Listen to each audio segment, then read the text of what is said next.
সরকার সমর্থিত Kings party এনসিপির ৫ নেতার কক্সবাজার সফর নিয়ে রহস্য আরো ঘনীভূত হচ্ছে।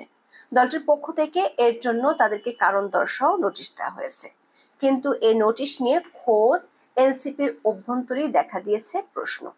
অনেকে বলছেন, এ ধরনের লোক দেখানো নোটিশ দিয়ে এনসিপি কি প্রমাণ করতে চাইলো, নাকি গত মার্চে সেনাপ্রধানের সাথে হাসনাত আব্দুল্লাহ ও সার্জিস আলমের বৈঠকের মতো আরো একটি গোপন বৈঠকের জন্যই নেতারা দলকে না জানিয়ে ওইখানে গিয়েছিলেন। বিশেষ করে দলের একেবারে শীর্ষ ৫ নেতা জুলাই আন্দোলনের বর্ষপূর্তির মতো গুরুত্বপূর্ণ দিনে কক্সবাজারে সমুদ্রের হাওয়া খেতে গিয়েছেন, সেটি মানতে পারছে না দলটির কেউই। উল্টো তারা কক্সবাজারে গিয়ে হোটেল পরিবর্তন করায় ওই ৫ নেতার গোপন মিশন নিয়ে সন্দেহ আরো বাড়ছে।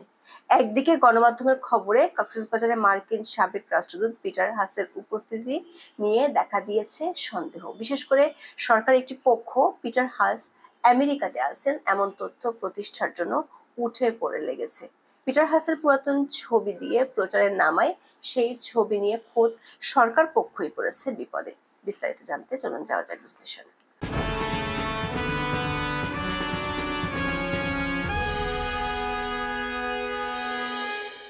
জুলাই আন্দোলনের বর্ষপূর্তিতে জুলাই ঘোষণাপত্র পাঠের জন্য জমজমাট আয়োজন করতে অন্তর্বর্তী সরকার সর্বোচ্চ চেষ্টা করেছে। সরকার সমর্থিত কিংস পার্টির নেতাদের খুশি করতেই ছিল কোটি কোটি টাকার আয়োজন, কিন্তু সে আয়োজন শুরুর আগেই গণমাধ্যমের খবরে সয়লাব এনসিপির ৫ শীর্ষ নেতা কক্সবাজার গিয়েছেন। দলটির পক্ষ থেকেও দাবি করা হয়েছে তাদের এই সফর নিয়ে কেউই কিছু জানেন না। যখন দেশ জুড়ে সরকারি উদ্যোগে জুলাই আন্দোলনের প্রথম বর্ষপূর্তি পালিত হচ্ছে, ঠিক সেই দিনই এনসিপির ৫ কেন্দ্রীয় নেতার হঠাৎ কক্সবাজারে যাওয়াকে কেন্দ্র করে নানান আলোচনা ও কৌতূহল সৃষ্টি হয়। এই আলোচনায় ঘি ঢেলে দেয় কয়েকটি গণমাধ্যমের খবর। গণমাধ্যমের খবরে আসে তারা কক্সবাজারে বিমানবন্দর থেকে যান ইনানির সিপার রিসোর্ট অ্যান্ড স্পা হোটেলে। গণমাধ্যমগুলোর খবরে বলা হয় সেই হোটেলে আগে থেকে ছিলেন সাবেক মার্কিন রাষ্ট্রদূত পিটার হাস। গত সরকার আমল থেকে পিটার হাস রহস্যময় এক কূটনীতিক হিসেবে পরিচিত। গত বছর জুলাই আন্দোলন চলাকালে তিনি ২২ জুলাই হঠাৎ করেই বাংলাদেশ ছেড়ে চলে যান। ২৭ সেপ্টেম্বর যুক্তরাষ্ট্রের পররাষ্ট্র মন্ত্রণালয় থেকে অবসর নেন। এরপর যুক্তরাষ্ট্রের ১৫০ বছরের আইন ভঙ্গ করে ৩০ সেপ্টেম্বর পিটার হাস যোগ দেন যুক্তরাষ্ট্রের বেসরকারি জ্বালানি প্রতিষ্ঠান অ্যাক্সিলারেট এনার্জিতে। ফিরে আসেন বাংলাদেশে। বিগত আওয়ামী লীগ সরকারের করা অভিযোগ ছিল পিটার হাস সরকার পরিবর্তনের ষড়যন্ত্রে যুক্ত ছিল। এমনকি ভারত সরকারও পিটার হাসের বিরুদ্ধে আমেরিকার কাছে নালিশ করেছিল। পিটার হাসের সাথে হাসনাত আব্দুল্লাহ, সার্জিস আলম, নাসিরুদ্দিন পাটোয়ারি, তাসনিম জারা এবং খালেদ সাইফুল্লাহর বৈঠক হতে পারে এমন খবর রটিয়ে পড়ার পর বিব্রতকর অবস্থায় পড়ে যায় এনসিপি। এই ৫ নেতা দাবি করেন তারা ব্যক্তিগত ভ্রমণে কক্সবাজারে গিয়েছেন। কারোর সাথে বৈঠকের খবরটি ভিত্তিহীন। কিন্তু দলের পক্ষ থেকে যখন দাবি করা হয় তাদের এই সফর নিয়ে দলের কেউ কিছুই জানে না, তখন বিব্রতকর পরিস্থিতি তৈরি হয়। বিশেষ করে এমন একটি দিনে গিয়েছেন যখন তাদের থাকার কথা ছিল কক্সবাজারে নয়, মানিক মিয়া এভিনিউতে। সিপাল হোটেল সূত্রে জানা গেছে আগে থেকে ওই হোটেলে এনসিপি নেতারা কোনো রুম বুক করেনি। যাওয়ার পর যখন জানতে পারে তাদের নিয়ে খবরে সয়লাব হয়ে গেছে, তখন রুম বুক করা হয়। আবার তাদের ফিরে আসার কথা ছিল ৫ই আগস্ট বিকাল ৩টার ফ্লাইটে। স্বাভাবিক প্রশ্ন উঠেছে, ক্লান্তি কাটাতে কেউ কয়েক ঘন্টার জন্য কক্সবাজার যাবে কি, তাও আবার দলের জন্য গুরুত্বপূর্ণ একটি দিনে। এনসিপির কয়েকজন নেতা বলেছেন তাদের এমন আকস্মিক সফর যেভাবে মিডিয়াতে ভাইরাল হয়েছে সেটা নিয়ে পুরো দল বিব্রতকর পরিস্থিতিতে পড়ে গেছে।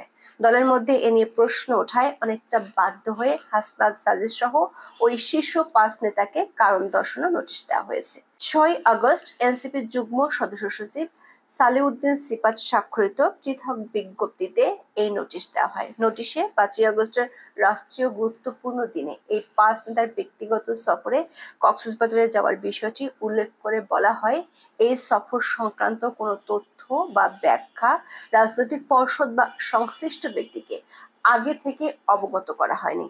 আগামী ২৪ ঘন্টার মধ্যে এসব নেতাকে এই সফরের সিদ্ধান্তের কারণ প্রেক্ষাপট সম্পর্কে দলের আহ্বায়ক নাহিদ ইসলাম ও সদস্য সচিব আক্তার হোসেনের সামনে সশরীরে উপস্থিত হয়ে লিখিত ব্যাখ্যা দিতে বলা হয় ওই নোটিশে। অবশ্য দলটির একাধিক নেতা মনে করেন এই শোকজ নোটিশ নিতান্তই লোক দেখানো। এর আগে কমপক্ষে 5 জন নেতার বিরুদ্ধে শোকজ নোটিশ দেওয়া হলেও ওইসব নোটিশ এবং নোটিশের জবাব হিমাগারেই পড়ে আছে। দর্শক, গত 11 মার্চ হাসনাত আব্দুল্লাহ এবং সার্জিস আলম ক্যান্টনমেন্টে সেনাপ্রধান জেনারেল ওয়াকারুজ্জামানের সাথে বৈঠক করেছেন। ওই বৈঠকের পর হাসনাত আব্দুল্লাহ সেনাপ্রধান এবং সেনাবাহিনীর বিরুদ্ধে অবমাননাকর পোস্ট দেন নিজের ফেসবুক ওয়ালে। এটি নিয়ে দলের ভেতরে এবং সারা দেশে ব্যাপক হইচই পড়ে যায়।